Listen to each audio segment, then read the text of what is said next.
I want to welcome you to New York City. But not the bustling streets we're used to these days. Think more cobblestones, horse-drawn carriages, less bustling, but more bustles. I should point out that bustles are getting smaller for most people. I am not most people. Join me inside the Gilded Age. The period drama The Gilded Age from Julian Fellowes is set in Manhattan just before the turn of the 20th century, a time where industry and wealth was absolutely booming, at least for the moneyed ruling class. In this world, design isn't an incidental part of a character's life. It's a fundamental part of their identity. These characters' whole worlds revolve around their homes, where they build them and how they decorate them, who they invite in and who they turn away. Now you need to know we only receive the old people in this house, not the new. Never the new. Their worlds also revolve around the iconic New York buildings they're quite literally building from the ground up. Oh, my dear, American society has been reinvented tonight, and you are at the very heart of it. So if you're going to get inside the heads of the people who created the Manhattan we know today, you need to find an incredible design team. I'm Bob Shaw, production designer. And I'm Regina Graves, set decorator for season 1 of The Gilded Age.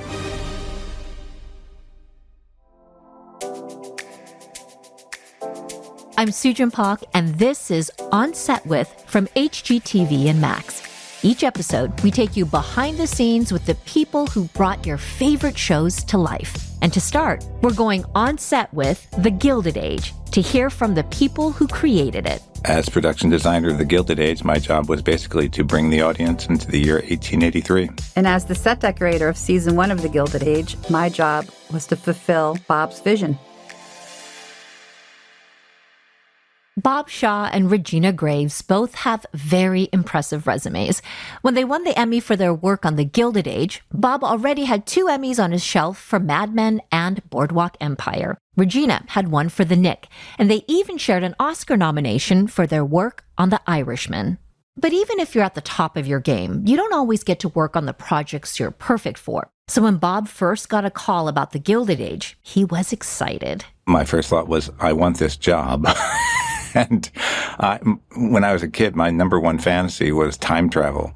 And to get a show where I could time travel into 1883 was a dream for me. I've always been a New York City history buff, and I'm also an opera fan. And in the interview, I said, so will you eventually be getting into the opera wars? And they looked at each other and they said, well, yes, we are. Do you know about that? And, I think that was one of the things that sort of helped secure the job for me, because I happened to spout off a few facts that were things that they were going to cover in the show. Very few shows grab you, on the first page or two. And this was one of those shows that just reading the first descriptions that there were 2 rival families and that they lived across the street from one another, and that one was the old money and one was the new money, and all of the things that were going to be part of the show. Is it that woman again? You must be pleased they're moving in and we have peace at last. I don't know which is worse. The noise of the builders or the chance of running into her in the street. It just jumped out at me from the page, and it was one of those I really want this job kind of situations. Yeah, I felt the same way. As soon as you read the script, the new money versus the old money, there's just so much to get into and 2 totally different looks within that time period. And it was just, as a set decorator, just very meaty and ambitious, and just something that you can really dive into and not only have a good time with, but research and learn more about the time period and, bring it to life. Research is so much easier than it used to be. When I started years ago, the first thing you would do was go to the New York Public Library and go to this thing they call the picture collection. And you would go to a desk and they would say, what are you looking for? And I would say, I'm looking for pictures of New York in the 1880s. So much research that would have taken months and months to do. Now, you just start Googling, summon something up in an afternoon. When you're doing this kind of research, you don't always know exactly what you're looking for.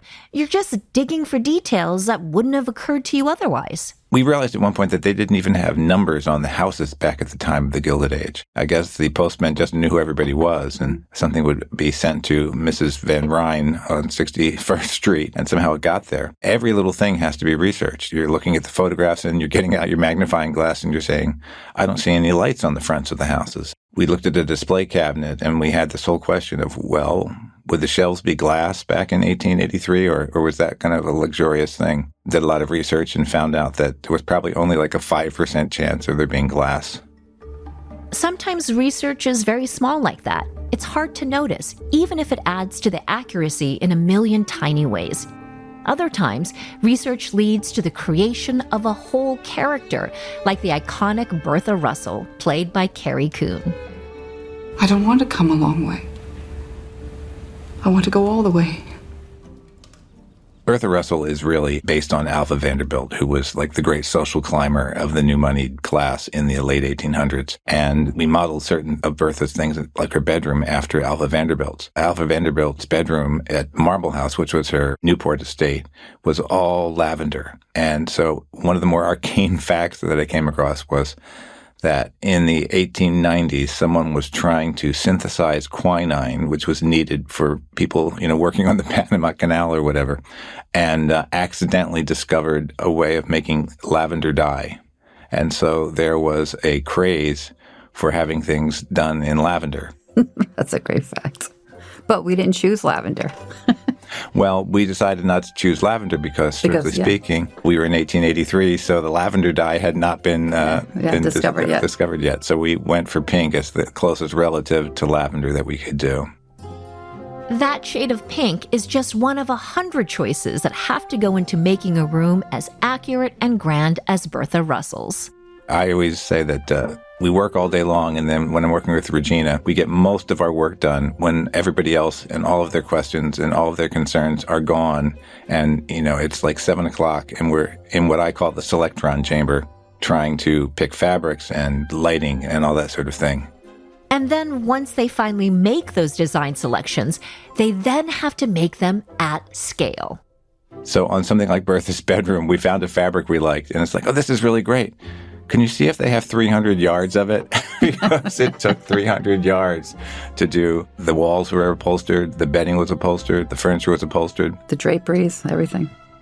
Imagine decorating a room that's 30 by 30 with a ceiling soaring over 20 feet high. That's a lot of space to cover. For some reason, the wealthiest class of this Victorian period would pick a fabric and then they would do every chair and the drapes out of the same fabric. Often we'll describe something and say, oh, it's too matchy-matchy. But matchy-matchy was sort of our marching orders on this one. That's our goal. What's really great about what we do is that you can do things that you would never do in your home. I had said something to Michael Engler once in the early days, and I said, well, a friend of mine's mother used to say, it's very nice, but it's not for people. There are a lot of things that are beautiful. I mean, like I always say, the breakers in Newport, it's more impressive than actually attractive. It's fun to be able to do things over the top and not have to live with it, Speak for yourself. I could live in some of those homes.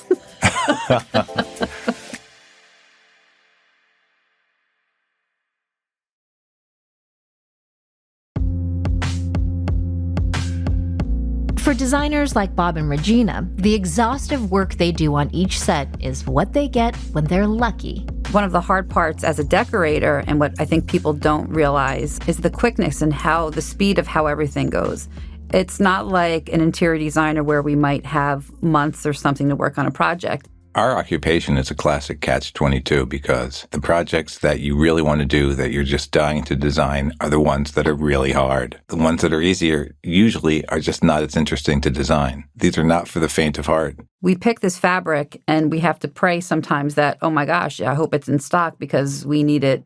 We need a full settee set upholstered in a week. So we have to make sure that the fabric is in stock a lot of the time. We have to get it in overnight or 2 days. Our whole world just moves very, very quickly. So whatever we're doing, 9 out of 10 times we need to do it very fast. What's fortunate working on the Gilded Age was that when you say, I really need this, I'm doing a new American version of Downton Abbey with Lord Julian Fellowes, and then people suddenly, oh, we'd be happy to help you. And it really made a big difference being able to say that we were working with Julian Fellowes. Congratulations, my dear. An excellent dinner. Brilliantly orchestrated. I think you've caught me the fish I was after. I'm glad.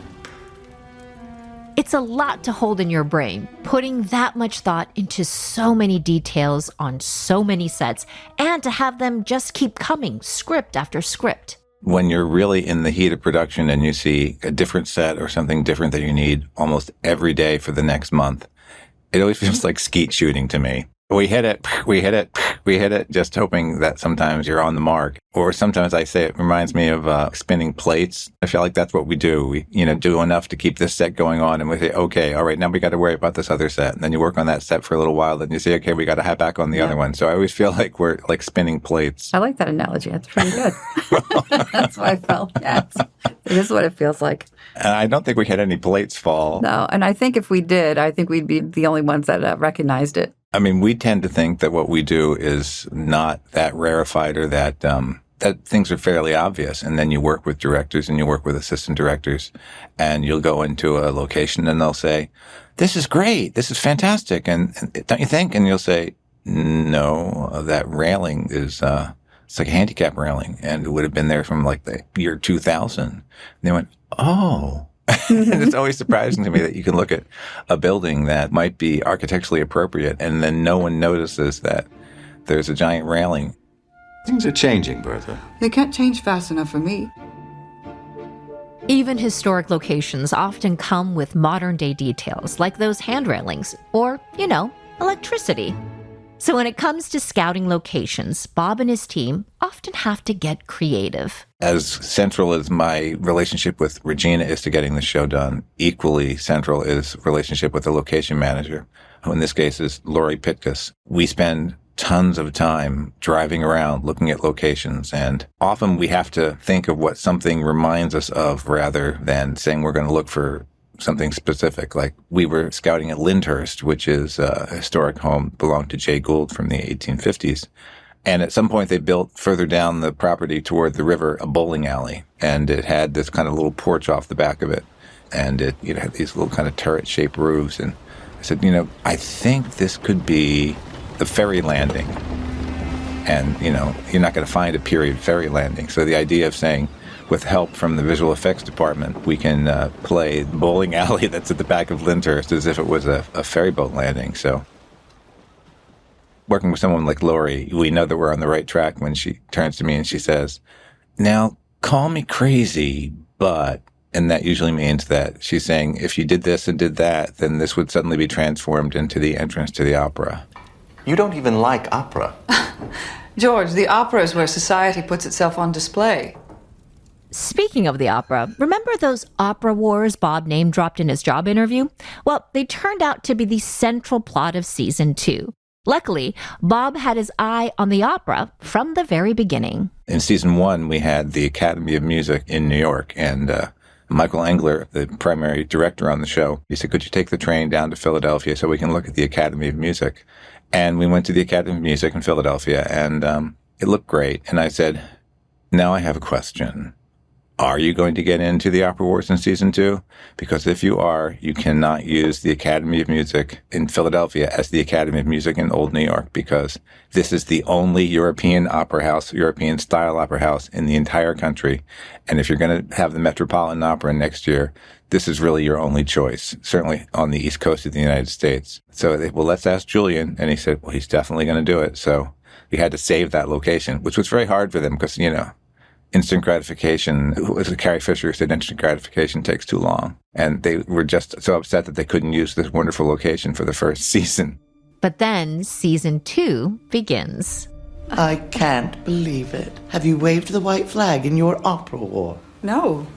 I'm grateful to Mrs. Astor for her kindness, of course. But I can't change horses now. My place is at the Metropolitan.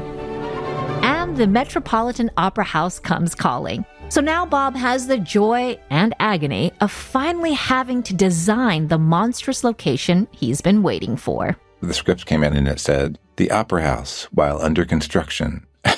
And it's hard enough to do the Opera House without doing the Opera House under construction. We ended up using bits and pieces of an old movie theater. I rejected the location like 2 or 3 times before I finally said, okay, show me the folder of the Paramount Theater in Albany again. Sometimes you have to know when to call off the search and say, the perfect location is not going to pop up and it doesn't exist, and you need to figure out what you're going to have to make work and get to it. Even when the perfect location does pop up, Bob and Regina still have their work cut out for them. Thanks to organizations like the Newport Preservation Society, there are still a few mansions out there accurate to the Gilded Age, but those historic locations come with their own problems.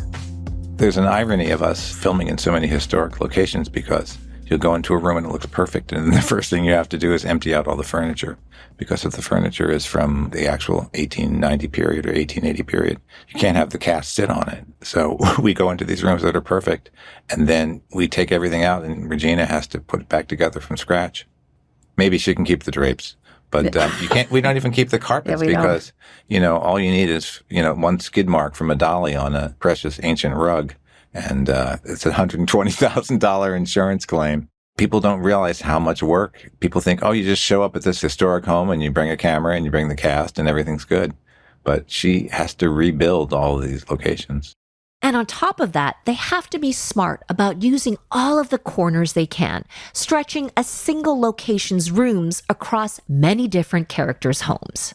One of the properties belongs to the Preservation Society of Newport. It's called Chateau-sur-Mer, and it's one of the earlier things from the 1850s. I think at this point we've used every room in the place. Agnes's New York bedroom actually is on the second floor of the Chateau-sur-Mer in Newport. If you continue to try to make trouble for Miss Scott, I will be angry. You are warned. We had the entrance to Mrs. Fish's New York home there. I'm afraid Mrs. Fisher's not at home, madam. Really? We had the doll tea party there. We all pick a doll and we make sure they have enough to eat and drink throughout the afternoon. We had the Duke's room at the Union Club there. Mrs. Russell, you did not have to ride all the way to 39th Street to tell me I behaved badly. Oscar goes for his assignation with John Adams in one of the rooms at the Chateau-sur-Mer. What about us? Why should it make any difference? Oh, I see. There literally are no rooms left in that place, and it's a pretty big place, and we've used every inch of it. Every room. When they went to visit Mrs. Astor at her Newport place, we drove up to the entrance of Chateau-sur-Mer. We could take a quick look around the first floor, can't we, Hefty? Mrs. Astor wouldn't mind. Then when we opened the door, we were actually inside of a different mansion called Belcourt. And the year before last, it was bought by William Backhouse Astor. Although, of course, it was really for his wife. He's never off his yacht. And she's never on it. And then they say, oh, Mrs. Astor's coming, you've got to get away. She's here. She's come early. Oh, good Lord. And they basically push Bertha down the stairs. Get rid of Mrs. Russell. Come with me. She goes down the stairs at Marble House. Right this way. And then when she emerges at the back of the chateau, she's gone through two different houses to end up back in the same place.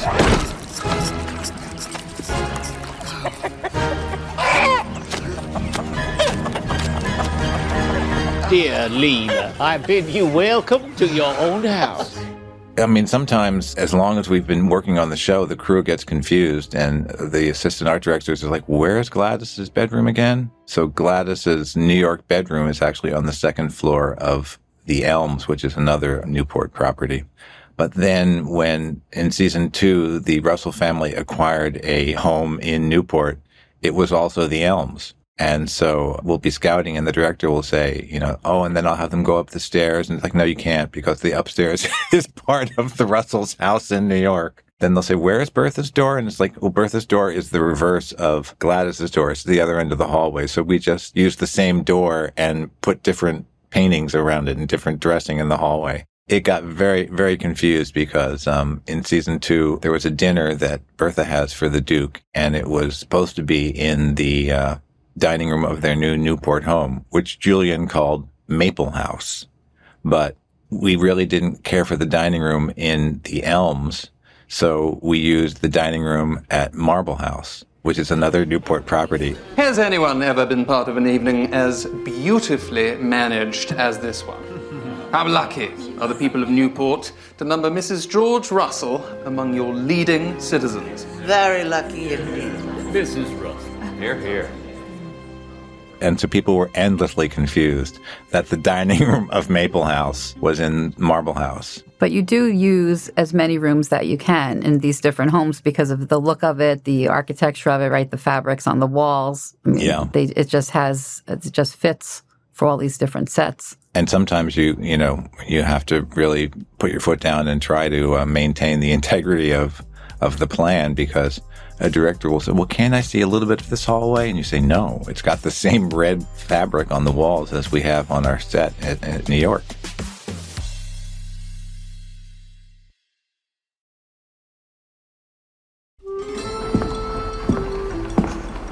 Flowers are ready for your inspection, madam. Thank you.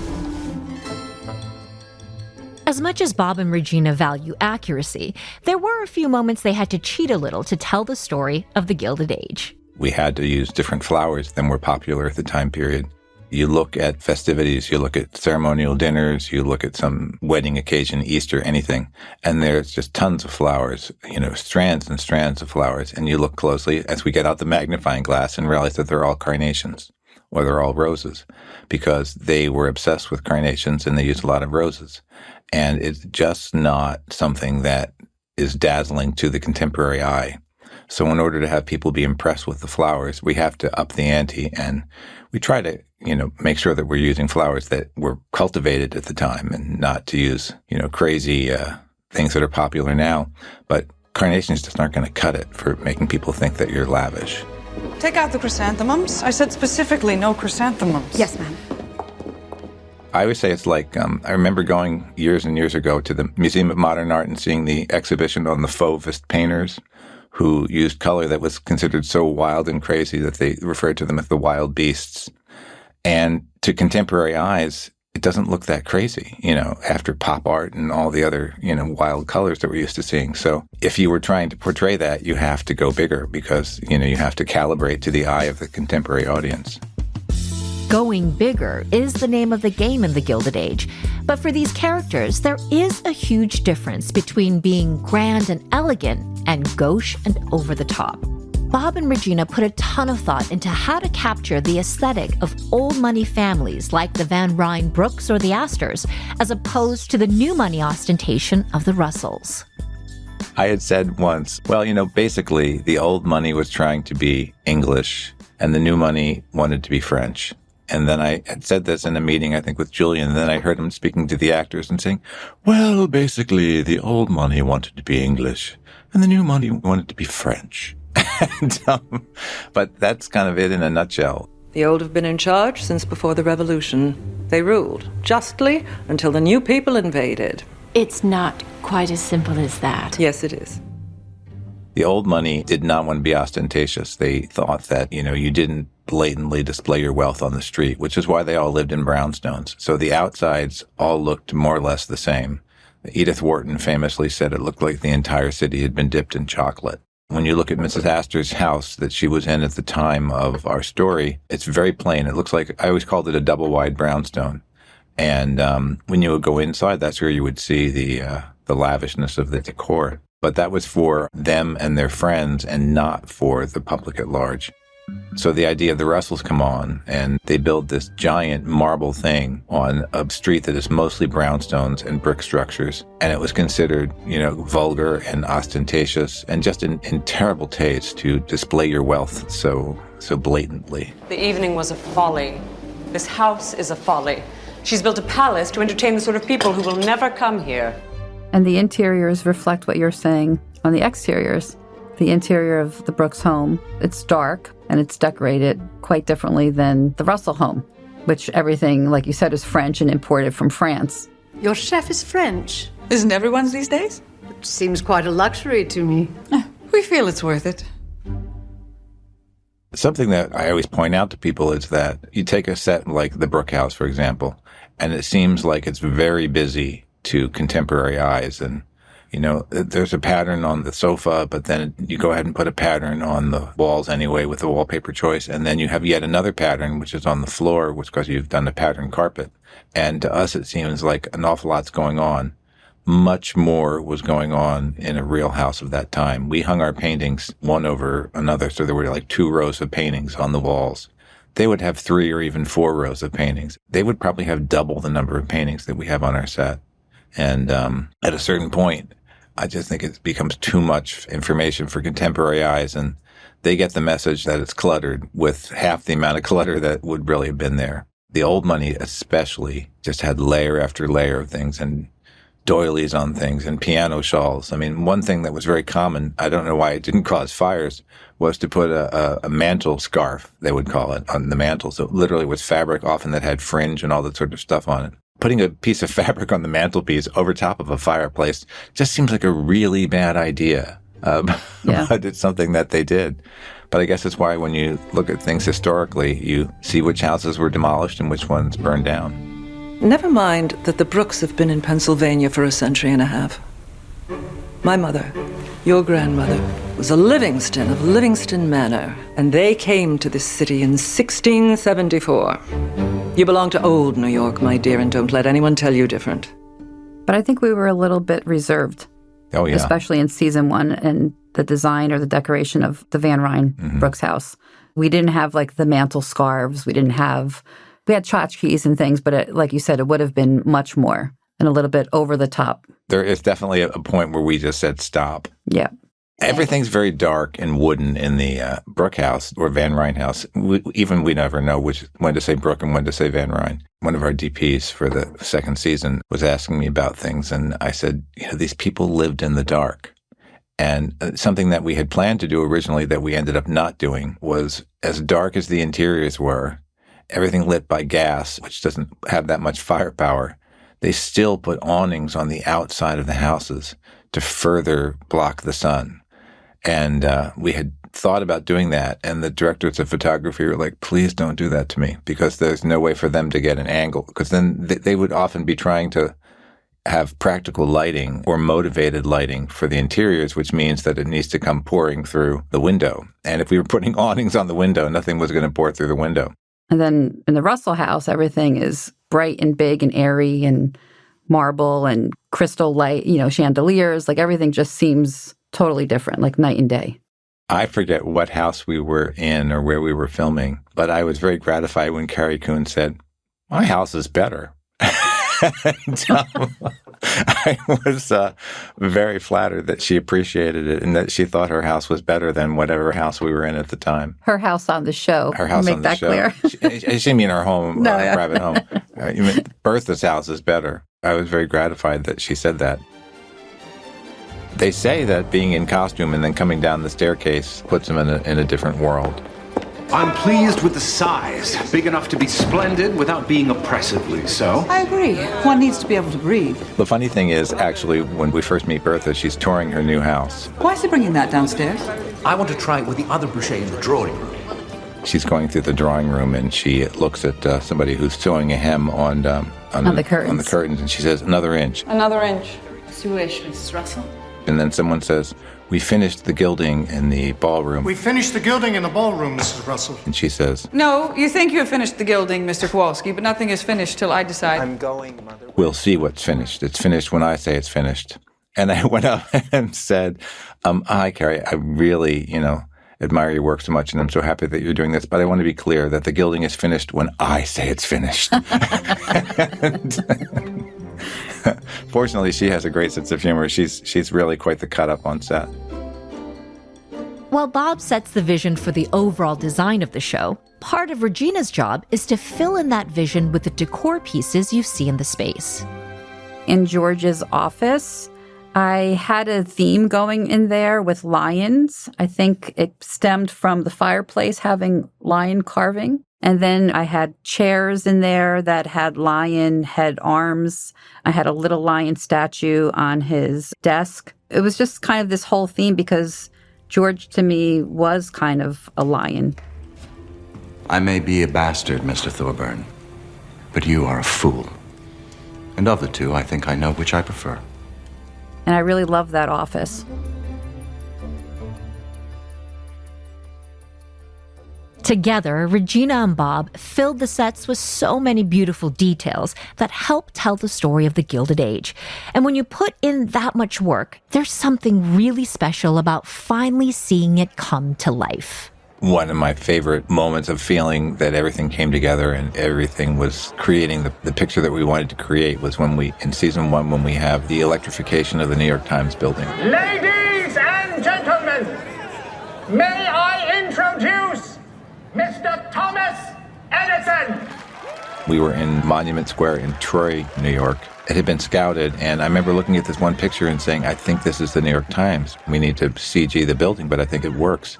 And the town of Troy, which has been so good to us, let us take their main square, which is actually a triangle, cover it with dirt for a month, and then put signs and dress the storefront windows of, a couple dozen stores and try to create this whole downtown shopping world of Manhattan at the time.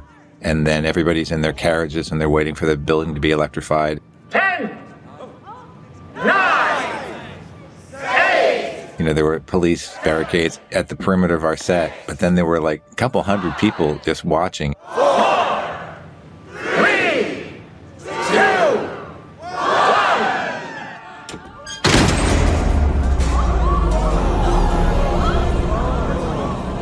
1. It all came together, and it was just very satisfying to feel like it wasn't just us, it was us, and the whole town of Troy was invested in this successfully realized moment.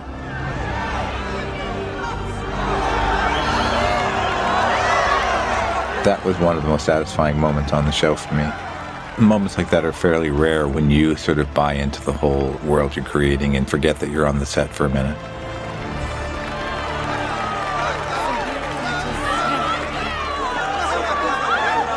This is a turning point in history, Mrs. Russell. But are we headed in the right direction? We don't have a choice in the matter, Mr. McAllister. We must go where history takes us.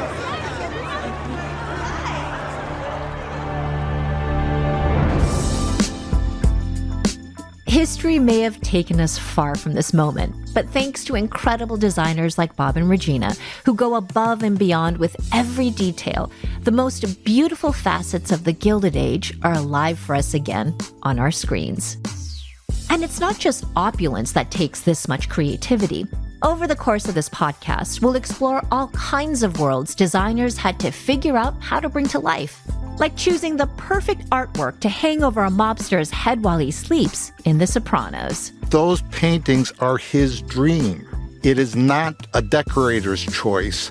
It's what's in his head. Or making iconic decisions on Friends simply because you're out of time and out of budget. A big panel of the window was frosted, and then we put the coffee house sign in the window. Everything we could do to obscure the picture out the window. Or realizing you've got to create a 700-foot wall of ice for Game of Thrones. That was the biggest nightmare ever, and myself and the construction managers looked at each other and said, if somebody asked you to build an ice wall, would you do it again?